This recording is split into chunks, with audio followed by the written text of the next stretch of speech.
लोग कहते कि भैया गंगा जी तो नहाए आओ, तो कहते गंगा नहाऊंगा तो फिर वहां पंडे पुजारी मिल जाएंगे, वो मांगेंगे तो दान देना पड़ेगा, इसलिए गंगा ही नहीं नहाऊंगा तो कहां से मांगेंगे। और पीछे पड़ जाते हैं पंडे पुजारी। हाँ, तो किसी ने कहा कि सुनो, स्नान वाले घाट पे जाओगे तो पंडे पुजारी मिलेंगे, लेकिन शमशान घाट पे जाओगे तो वहां कौन मिलेगा? कोई नहीं। हाँ, वहां आराम से स्नान करो, बहुत सारे ऐसे घाट हैं जहां कोई होता ही नहीं, ऐसी जगह स्नान करके वापस आ जाओ, जरूरी थोड़ी भीड़ में जाकर के स्नान करो। हाँ, इसको बात समझ में आ गई कि ये बात तो सही है, कोई जरूरी थोड़ी है भीड़ भाड़ में स्नान करो, गंगा जी में तो कहीं भी करो।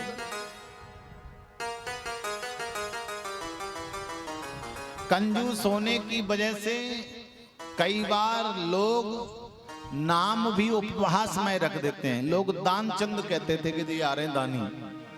हाँ, क्योंकि कंजूस बहुत था ना, तो विलोम नाम रख दिया लोगों ने।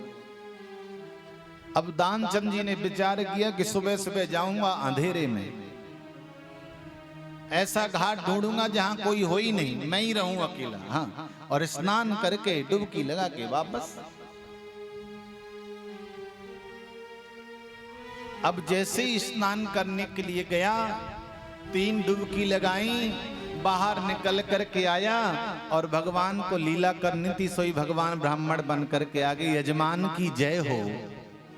जैसे ही सुना, रे राम राम, सुबह सुबह 4 बजे यहां पंडा कौन हो भैया? अरे यजमान तुम्हारे भरोसे बैठे। अरे ये कोई स्नान मांगने का है? अरे फलाने घाट पर जाओ, वहां बहुत भीड़ है। बोले हम तो संतोषी हैं, यहीं पड़े रहते हैं, आप जैसा कोई एक आध दानी आ जाता है, साल भर का रट्टा ही खत्म हो जाता है हमारा।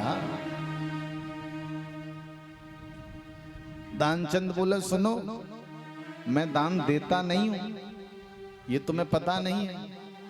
भगवान बोले सुनो, हम भी ऐसे जो इस घाट पर जो आए, हम बिना दान लिए रहते नहीं है। हाँ, दान जरूर लेते हैं साहब। हाँ, दानचंद बोला मेरे पास कुछ है ही नहीं। बोले है नहीं तो कोई बात नहीं, नाम पता एड्रेस लिखवा जाओ, हम आ जाएंगे लेने के लिए। हाँ, वो हमारा काम है, तुम तो बताओ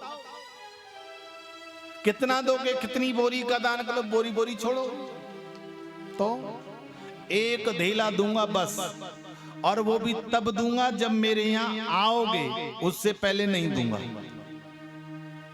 दानचंद को लगा 1 धेले के लिए इतनी दूर कौन आएगा, कम से कम यहां घाट से तो पिंड छूटेगा। 1 धेला लिखवा दिया, एड्रेस बता दिया, 100 किलोमीटर दूर जाके गांव है, वहां रहता हूं, भैया आ जाना। ब्राह्मण ने कहा यजमान जरूर आएंगे। भाव से यजमान श्रद्धा से जो देगा उसके लेने के लिए हम 100 किलोमीटर क्या 1000 भी चले जाएंगे। हाँ, अब दानचंद घर पहुंचा, 4-6 दिन बीते ही थे कि दरवाजे पर फिर वही आवाज, यजमान की जय हो। दानचंद ने सुना, अरे राम राम, ये तो यहां भी आ गया। दानचंद ने पत्नी से कहा सुनो, बाहर एक ब्राह्मण आया है। कहां से आया है? गंगा जी के घाट से आया है। किस लिए? बोले 1 धेला देने की बात हुई थी। पत्नी बोली तुमने तो बिल्कुल ही हद कर दी, 1 धेले के लिए ब्राह्मण को यहां तक बुलाया, वहीं दे देते। बोले अरे देना ही नहीं था, इसलिए तो यहां तक के लिए कहा था, मुझे क्या पता ये 1 धेले के लिए यहां भी चलाएगा। तब बोले अब भी नहीं देना है तो क्या कहूं? बोले कह दो तुम्हारे यजमान का स्वास्थ्य अभी ठीक नहीं है, गंगा नहा करके आए तो स्वास्थ्य गड़बड़ हो गया है, सर्दी लग गई है, 2-4 दिन में ठीक हो जाएंगे, 4-6 दिन बाद आना फिर देंगे। पत्नी बाहर आई, महाराज यजमान की तो हालत खराब है, स्वास्थ्य ठीक नहीं है। तो ब्राह्मण देवता कहने लगे देखो हम जगह जगह जाते नहीं हैं,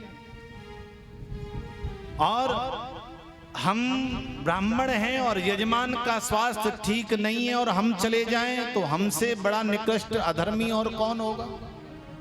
हमारा यजमान बीमार है और हम बीमार को छोड़ के चले जाएं? नहीं जाएंगे। जब तक यजमान ठीक नहीं होगा यहीं रहेंगे और भगवान का भजन करेंगे, यजमान जल्दी से ठीक हो जाए हमारा।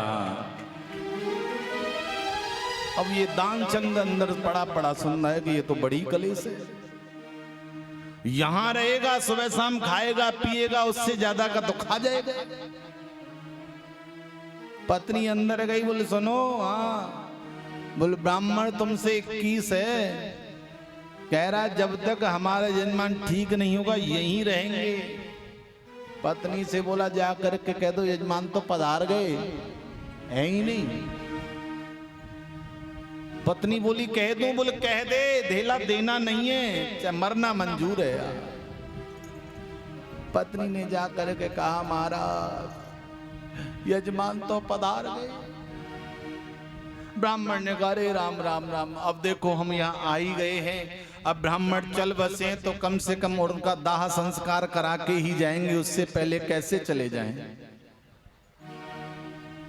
अब पत्नी और रोती रोती घर गई, और मर जाओ ले। ब्राह्मण कह रहा है जब तो दाह संस्कार करा के ही जाऊंगा। बोले तो अर्थी तैयार करवाओ, मैं भी अर्थी पे चढ़ जाऊंगा, लेकिन एक धेले का दान नहीं दूंगा इसको। हाँ, पत्नी ने रोना स्टार्ट किया, लोग एकत्रित हुए, क्या हुआ क्या हुआ? बोले पधार गए। लोगों ने अर्थी बनाई, अर्थी के ऊपर तैयार कर लिया, रख लिया। ब्राह्मण देवता देख रहे हैं भगवान कि देखो भैया एक धेले के चक्कर में आदमी मरने को तैयार है। वारे वाह यजमान। पहुंच गए शमशान घाट में, चिता के ऊपर रख दिया। ब्राह्मण देवता ने कहा देखो भैया ये हमारे यजमान थे, हमारा इनसे बहुत लगाव था, 1 मिनट के लिए आप लोग साइड में हो जाओ, जरा हम कुछ मंत्र कान में इनके पढ़ देते हैं। हाँ, अर्थी पे लेटा हुआ है, ब्राह्मण देवता के रूप में भगवान ने कान में कहा यजमान अगर एक धेला दे दोगे तो बच जाओगे, नहीं तो प्राणों से हाथ धोने पड़ेंगे।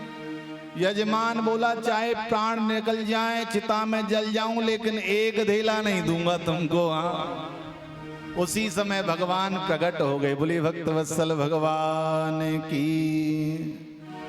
तो कहने का भाव यह है कि दान देने का विधान है, और दान अगर नहीं दो तो दृढ़ संकल्प ऐसे हो जाओ कि दान लेने के लिए भगवान को स्वयं तुम्हारे दरवाजे पर आना पड़े। प्यारे